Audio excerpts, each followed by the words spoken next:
Welcome to Rubber Bellissimo at the Movies, where we explore all things cinema. I want to welcome to the show Andrew Nette, who is a Melbourne-based writer of fiction and nonfiction. He is the co-editor of 3 books on the history of post-war pulp and popular fiction: Dangerous Visions and the New Worlds, Radical Science Fiction, 1950 to 1985. Sticking It to the Man, Revolution and Counterculture in Pulp and Popular Fiction, 1950 to 1980, and Girl, Gangs, Biker Boys, and Real Cool Cats, Pulp Fiction and Youth Culture, 1950 to 1980. His writing on film, books, and culture has also appeared in a variety of print and online applications. He writes a regular newsletter under his name on Substack, and he is the co-editor with Samm Deighan on their new book, Revolution in 35 Millimeter: Political Violence and Resistance in Cinema, from the Art House to the Grindhouse. This is between 1960 and 1990. Andrew, welcome. Thanks so much for joining me. You. Great to be here. One thing, I love Gian Maria Volonte, and I'm sure you do as well, because I know you like... Volonte. Oh, sorry, I always get his name wrong for some reason. Sorry. So many names. Volonte, the spirit animal of the book. Sam and I definitely agree. Yes. The spirit animal of our book. Absolutely, and he's in so many of these movies. I mean, and I knew very little about him. And I was reading; he's a fascinating person, and was also. I mean, he pretty much was a communist, right? He was a committed, very much a committed leftist. With links to, I don't think to the Italian Communist Party, but to one of the communist offshoots. Interestingly, I mean, somewhere on the web, there is a page for a documentary project about Volonte, but I don't think it ever got off the ground. Oh, that would be interesting. More of the pity, but he's in so many of the Right, yeah, but also I suppose, and that was the other tension in the book. We could have just made the book about Europe, frankly. Yeah, true. And within that, we actually could have just done Italy. Yeah. There is so much, because there's so much going on, in Italy at this stage. Yes. And so many films coming out that reflect these themes that we wanted to tackle in the book about, solidarity with what's going on in Vietnam, with political upsurge, the war around Vietnam, and of course the particular Italian-specific nature of that conflict, that was that Cold War conflict that was happening in the late 1960s and 1970s and 1980s. Right. But one of the films that probably one of my favorite films in the book that I'd heard about it before, but I watched it. Working Class Goes to Heaven with Volonte. It's got this. And I know you and Sam were saying this on another podcast, and I don't think I would have picked up on this and if I hadn't heard the two of you say this, because at the end of that film, his character talks about having, they work in this factory and they're the union fighting for better wages, and he says to all his coworkers, I had this dream the other night that we were trapped behind this. I'm not sure if I had this exactly, if I'm remembering exactly right, but talking about coming from behind a wall and everybody was in a fog, and he talks about how they were all in a fog, and it for me it sounded as if if you win the fight, do they necessarily know what they want after that? I mean, other than wages and of course stuff. I was really fascinated by that. I think that's what I took from it. And so I wonder if you could just talk a little bit about, are there any films that came to mind that kind of explored, maybe people having the right ideas in mind, having the things in the right place, but not necessarily knowing exactly how they wanted things to shape up after? Oh, so many. I mean, most of those films that Kimberly does in her essay on, the campus, the films about campus protest upsurge in the United States in the late 60s and 90s are all like that. That's true, yeah. Zabriskie Point. I was just thinking, which is a great film, and really, I agree. And a film that I actually didn't really like. but then I watched it again for this book, and I thought, oh, that is really good. That's really interesting. Beautiful film as well. But that's a classic of those young people fighting. But what are they actually fighting for? Right. I mean, I think that it also has a resonance in Italy, in particular. I think one of the chapters, as I said, one of the chapters I did in the book was about how polizioteschi films reflect certain political violence that's going on in Italian society in the 1960s and 1970s during the years of lead. Yeah.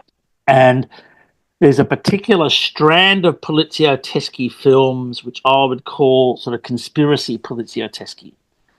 And they're all about, they basically take the essential formula of the polizioteschi, which is your lone male maverick cop who's doing his job, and in the process of doing his job, he stumbles upon a sort of shadowy right-wing conspiracy that is trying to overthrow the democratic order in Italy. And this, I suppose, reflects very much, and I think, films like The Working Class Go to Heaven and so many other of the Italian films link into that. It links into that really incorporeal, grey, politically confused period, which was the years of lead. I mean, that's essentially bookended by two events. I mean, that's a political conflict, in a sense, a low-level civil war that's going on in Italy between the left and the right. Right. In the 60s, 1970s, and all the way into the 1980s. And it's sort of bookended, and it has its links in events in World War II and post-World War II.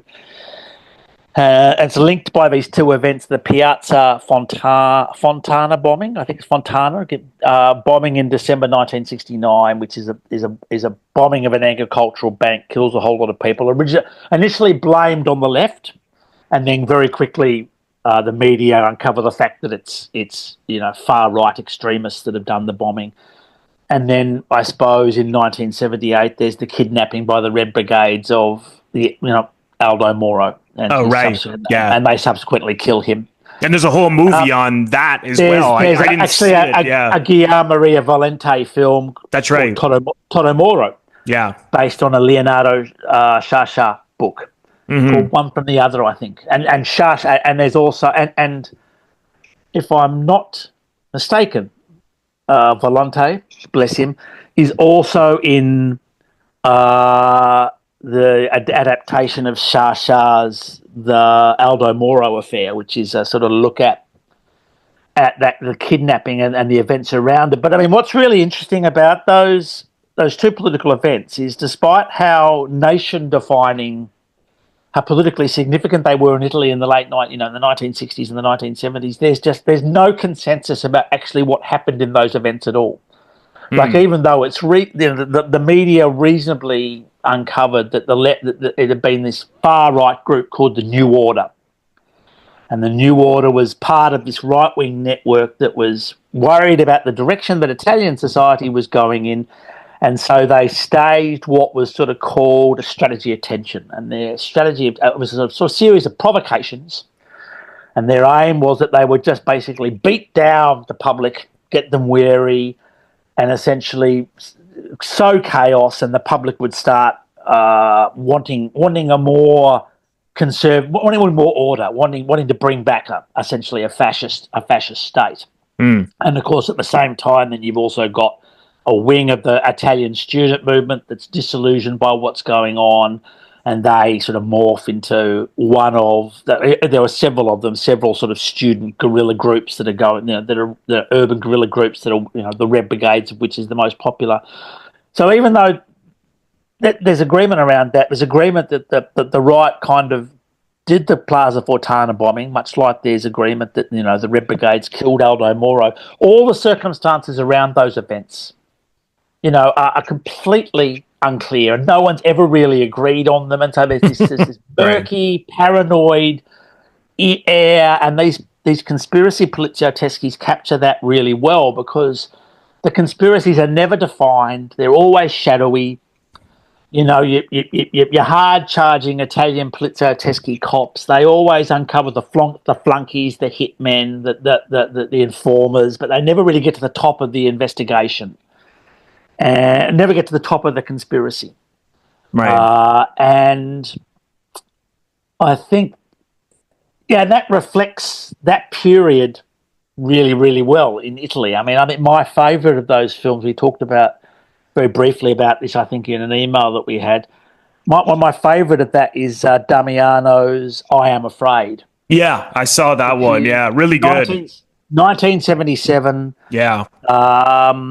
Again, Volonte again playing this grizzled police detective who's assigned to sort of bodyguard this magistrate who's investigating what seems like just a sort of communal garden murder. And then it starts to become really clear that actually the murder is involved with right-wing terrorism. Right. And then the judge, I'm not giving any I won't give spoilers away about the end, but it's no spoiler to say the judge gets the magistrate that Volonte's character is bodyguarding is murdered. Yeah.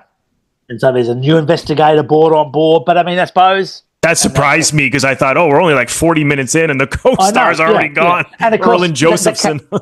The character that Volonte plays too, this guy called Graziano, he's a cop, really disillusioned cop, disillusioned with politics. He's been injured in some sort of demonstration, doing his job in the middle of some sort of political demonstration. It's not clear whether it's the right or the left that did the demonstration. But I mean, essentially what I really like about that film, and it's the clearest, and it's a sort of Poliziotteschi adjacent, whatever. Let's not split hairs about that stuff now. But it's literally about a man who is driven mad. Yes. By the confusion and the obfuscation and the lies and the paranoia that is going on in Italian society in the 1970s. And he gets really scared too. Like you don't really see that. He's actually terrified because he says he's not sure. I can't remember their names off the top of my head. He's not your tough guy, right? Poliziotteschi cop. Your Luke Murata. He's not one of those kind of guys. He's, as I say, he's been injured. He takes his bodyguarding role as a kind of a bit of a step down from his direct investigatory role that he was doing. He's in a relationship with a left-wing student, but that's kind of a bit shaky. He's a bit of a shaky old guy, and he's terrified. He doesn't want to be a hero in this. He doesn't want to get involved in this. And when the magistrate gets killed, he goes, "Oh God, Christ, I'm in the middle of this. I'm in the middle of this conspiracy," and no one will believe him because, of course, that's the other key aspect. And I know I've spent a bit of time on these Poliziotteschi. No. Go ahead. They are fascinating. That's another of the key tropes of these Poliziotteschi conspiracy theories is that these cops unearth a right-wing conspiracy or sort of uncover. Or pull at the thread, start to pull at the thread of a right-wing conspiracy, but none of their superiors will believe them. No one will believe them, and they've always got, I think it's Mario Adorf in I Am Afraid, but they've always got some really straight-laced senior cop breathing down their neck who's telling them they've got to do their job by the book. Right. While, people are being killed and these right-wing terrorists are sort of running around the place, killing people and causing mayhem, and they're under pressure to get results, but they're also being told, hey, but do it by the book. Do it by the book. We don't want any mavericks in this. Right, of course. Yeah. And then that often gives way, and that often gives way to further layers of conspiracy, because often these cops, I'm not saying this in the context of I Am Afraid, but in some of these other Poliziotteschi conspiracies films, the senior cops are involved in the conspiracy, or the cop that is investigating the conspiracy's best police friend is involved, or you can't trust anyone. They're just but they really reflect that murky, undecided miasma of politics in 1970s Italy. But certainly the Poliziotteschi are influenced certainly by Melville. So they're influenced by American films, and lots has been made of how a lot of them are sort of homages or pastiches of the French Connection or Yes. Dirty Harry, I mean, which is on one level true, but they're also these Italian directors are also influenced by people like Jean-Pierre Melville, Right, his right. films as well. Obviously, Melville's very influenced by film noir. Certainly, I mean, yeah. And you know, another film that I know you because I know you're a big Pontecorvo fan, of course, and your great essay on him. And I hadn't seen Operation Orgo. Is it? I think it's Orgo. I believe. I think I mispronounce it because I say Ogro, but it's Orgo. Yeah. It might be Ogro. I don't know. Okay, yeah, I was trying to figure that out, but that was fantastic. And of course, there's Volonte again. You know, and there's Volonte. You know, it's amazing he's such a good actor. You know, he could go from investigation of a citizen above suspicion and be this corrupt cop, and then working class go to heaven and be this really blue collar worker, and then be a cop. And he's always, it almost seems like he's a different person. I mean, and it's not as though he's doing a lot of makeup or changing his voice. I mean, it's very subtle, just the way in which he behaves. But that film was so powerful. I mean, that ending was so sad, and you see the tears in his eyes just because that guy just wasn't patient enough for things to change, and then he kind of snapped, and then he gets shot, and he's dying in the hospital. And when they're all sort of banded around each other, it's so that to me was sort of another example of you know, they put so much heart and soul in changing things, but then sort of later, you know, it all went downhill just because the guy expected everything to be immediate, which is never, you know. Yeah, some of the, I mean, it's worth, I mean, as I said, Pontecorvo was one of the people we couldn't do this book without doing a decent essay on Pontecorvo. And he's essentially he's only made 5 films. Yeah, yeah. Of which there's four that I do in the essay. There's Capo in 1960. Capo was really good. Yeah. Battle of Algiers 66.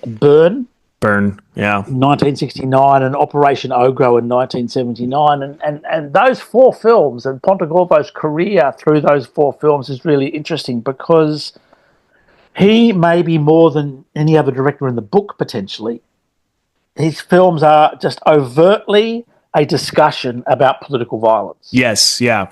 How you do political violence, when it's justified, when it's not, how it works, the dynamics of it, the impacts of it, the different contexts of it. So he starts off in Capo in 1960, which is about political resistance in a Nazi concentration camp. I mean, very controversial film, but I think it's a great film. And then he does Battle of Algiers, huge hit.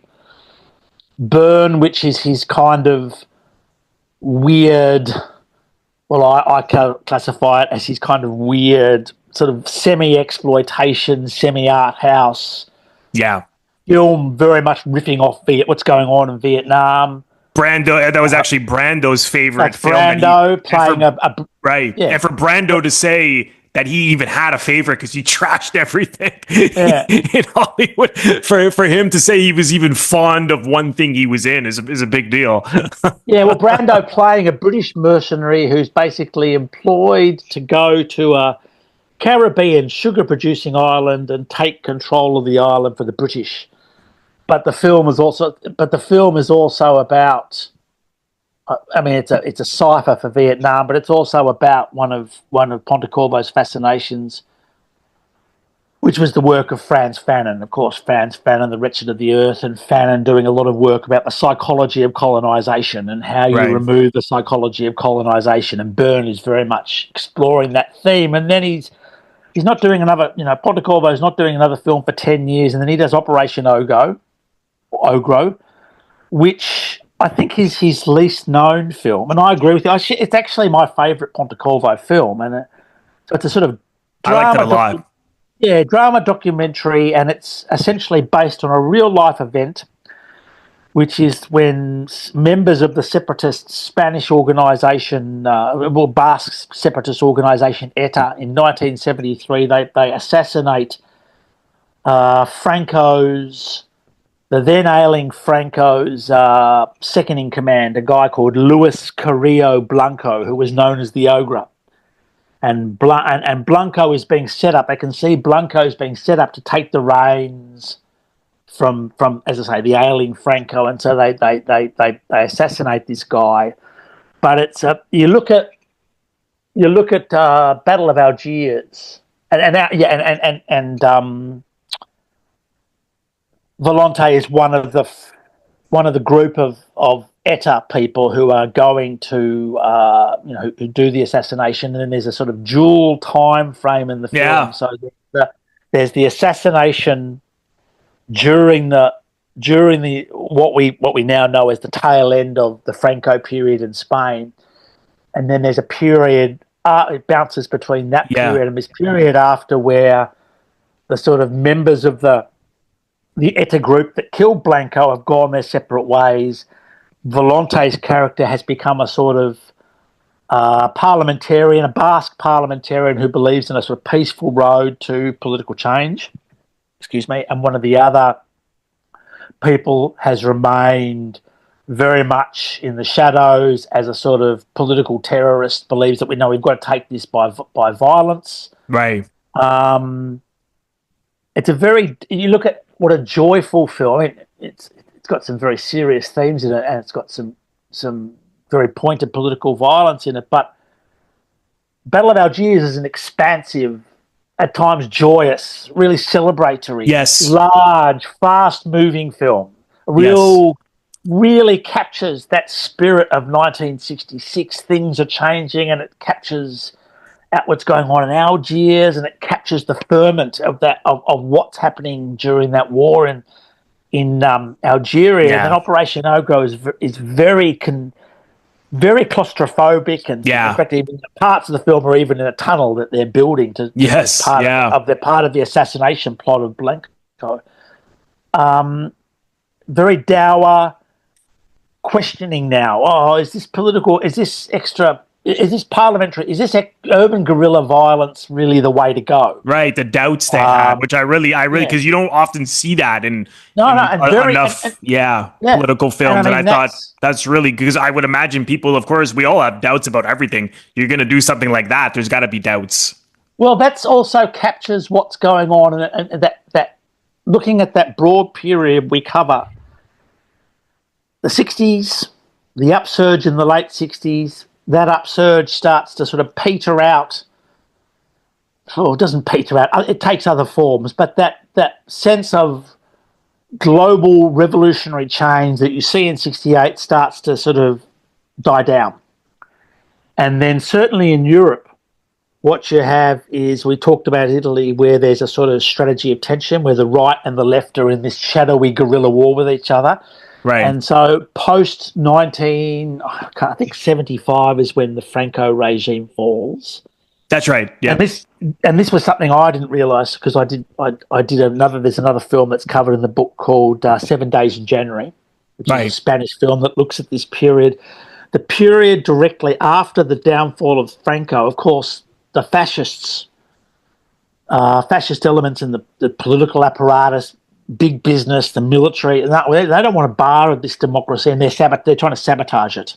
And they embark on their own strategy of tension in Spain to try and sabotage the nascent democracy that's come into being after Franco's been overthrown. I think Operation Ogre is 79, so it's in that period of the strategy of tension in Spain, and also Pontecorvo can see what's going on in his own home country of Italy. Also, the same is going on in there's a similar thing going on to some degree in France, and he's going, well, look, these democracies, that the right is trying to sabotage these democracies. Is this is extra parliamentary urban guerrilla political violence really the best thing that we can do now to preserve these democracies? So that film is a real debate about that. As you say, it's a fascinating film. And of course, what's also happening too is that, as I touched on earlier, those aspects of the student movements Right. they're getting desperate as well. So they're forming their own sort of urban guerrilla groups, the Baader Meinhof, the Red Brigades, etc. Yes. And embarking on their own sort of spree of kidnapping and extra parliamentary violence, and that's that. You know, they're desperate for political change as well. Mm-hmm. Is there any indication as to why he only made 5 films, Pontecorvo? No, I don't know. That's a really interesting question. Yeah. No, I don't know. I mean, I think he made a lot of documentaries. That's true. He made things in between those 4 films. Yeah, it's a really good question. I didn't. Yeah. Don't know I'd love to know. The only one I haven't seen is the one he did with Yves Montand. I haven't seen that one. That's the first one. That's his. Oh, is that his first one? Okay. I believe that's his first. Yeah, you're right. Yeah. I was thinking Battle of Algiers. Good film, but very different to the 4 that followed. Right. Yeah. And one thing that you talked about in the essay, which was really surprising to me, was that people use Battle of Algiers as like a blueprint yes, totally. To how to start a revolution, and then on the other side how to stop it, because you do see both sides in the film, which I love. I mean, that's a perfect film to me. I mean, it's so powerful. But you're right, has more of that celebratory, energy, whereas the other one is very somber, very calculated. Very much so. A lot of the doubts. There's also a list that Andrew put out on crimereads.com. His 10 favorite films of political violence and revolution from the book. So I will put that in the description box, and of course, like I mentioned, the letterbox as well. Where would you because I hate to just tell people to go to places like Amazon, especially nowadays. But where if people want to get the book, where would you suggest people go? They can get it from the publisher, PM Press. Okay. I know it's been out for a while. It's been out for a little while now, so it's in a lot of bookstores. Yes, Amazon, all the online platforms are also selling it. So it's fairly easily attainable. Great, fantastic. And if people want to follow you on social media or anywhere on the web, where's the best place for them to go? Can they follow me on social media? They can. I'm on Instagram as Andrew Nette, and I'm on Blue Sky as Pop Curry. Great. Fantastic. Well, I'll leave the links as well as Andrew's social media links in the description box, and Sam Deighan as well. Follow her. Course, she's great. As you mentioned, I did do a list of every single film that's name checked in the book, and that's the letterbox. That's in my Letterboxd account. Yeah, so I'll leave that. And I haven't seen them all. Anyone who says that they've seen them all is lying. Yeah, there's no way. You need a few years. No way they could do it. Yeah. So I'll leave all of that. The book, and I haven't seen them all. Right. So, Yeah. Well, there you go. So again, that will all be in the description box below. Wonderful. Andrew, thank you so much for your generous answers and details. And this was a lot of fun, and I learned a lot and discovered a hell of a lot of good films and more to come. So I hope you could come back sometime down the road. Yeah, absolutely. No, I enjoyed it. That was great. Thank you for having me. Anytime. And thank you all so much for watching. I want to thank all of my members on Patreon. If you're interested in becoming a member of my Patreon, head over to the link, patreon.com/RobertBellissimo at the movies for full details. You can also leave a donation, or what I call a tip, by clicking the thanks link, which you will find directly below the video frame. Just click on that and you can leave a donation if you choose to. Of course, I would greatly appreciate that. And lastly, if this is your first time here, please consider subscribing. It is absolutely free to do so. By pressing the Robert Bellissimo at the movie logo, you will see it floating above my head in the top left corner to your top left. In just a second, just click on that. And then click the bell in order to get a notification every time I release one of my new videos. I would also really appreciate if you leave a comment, share the video, like the video. All of these things create traction onto my YouTube channel and really help share the video far and wide, and the channel in general. So thank you so much for doing that, and I will see you all in the next one.